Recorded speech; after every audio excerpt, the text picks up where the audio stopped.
1944-এর 20 August মুম্বাইতে জন্মগ্রহণ করেছিলেন রাজীব গান্ধী। আজ ওনার 80তম জন্মদিবস। গোটা দেশের পাশাপাশি রাজ্যেও এই দিনটি যথাযোগ্য মর্যাদায় উদযাপন করা হয় মঙ্গলবার। রাজীব গান্ধীর জন্মদিবসটিকে সদ্ভাবনা দিবস হিসেবেও পালন করা হয়ে থাকে। রাজীব রত্ন গান্ধী ছিলেন ভারতের ষষ্ঠ প্রধানমন্ত্রী। তিনি ইন্দিরা নেহেরু ও ফিরোজ গান্ধীর জ্যেষ্ঠ পুত্র ছিলেন। 1984 সালের 31শে অক্টোবর মায়ের মৃত্যুর দিন মাত্র 40 বছর বয়সে তিনি দেশের কনিষ্ঠতম প্রধানমন্ত্রী হিসেবে কার্যভার গ্রহণ করেন। 1989 সালের 2রা ডিসেম্বর সাধারণ নির্বাচনে পরাজয়ের পর পদত্যাগ করার আগে পর্যন্ত তিনি ভারতের প্রধানমন্ত্রীর দায়িত্ব পালন করেন। আজ ওনার জন্মদিবসটি প্রদেশ কংগ্রেস বিভিন্ন কর্মসূচির মাধ্যমে পালন করে। সকালে রাজীব গান্ধীর মর্মর মূর্তিতে ফুল অর্পণের মাধ্যমে কংগ্রেস নেতৃত্ব শ্রদ্ধা জানায়। পরবর্তীতে গান্ধীঘাটে রাজীব গান্ধীর শহীদ বেদিতে শ্রদ্ধার্ঘ্য নিবেদন করেন তারা। পরবর্তীতে এই দিনটিকে স্মরণীয় করে রাখার জন্য বৃক্ষরোপণে অংশগ্রহণ করেন।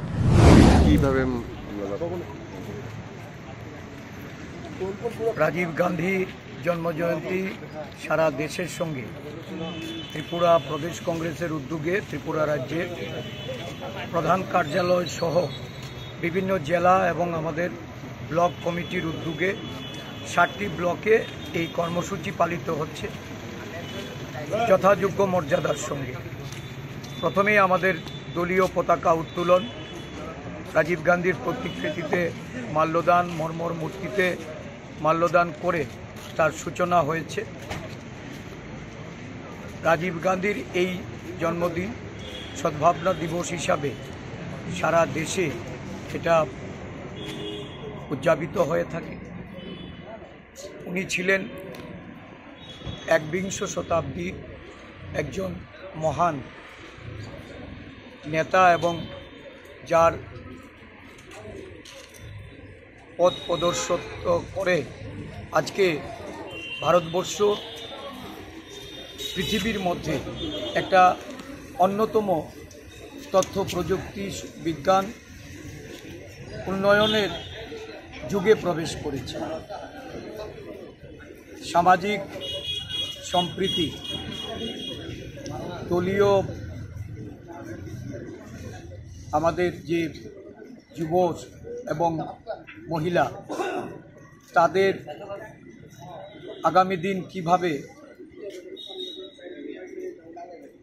তাদের যে ক্ষমতায়ন, তাদের অধিকার, সেই সমস্ত বিষয়গুলিকে সামনে রেখে পঞ্চায়েতি রাজ ইনস্টিটিউশনে একটা গুরুত্বপূর্ণ সিদ্ধান্ত উনি গ্রহণ করেছিলেন ভারতবর্ষের সংবিধানকে সংশোধন করে।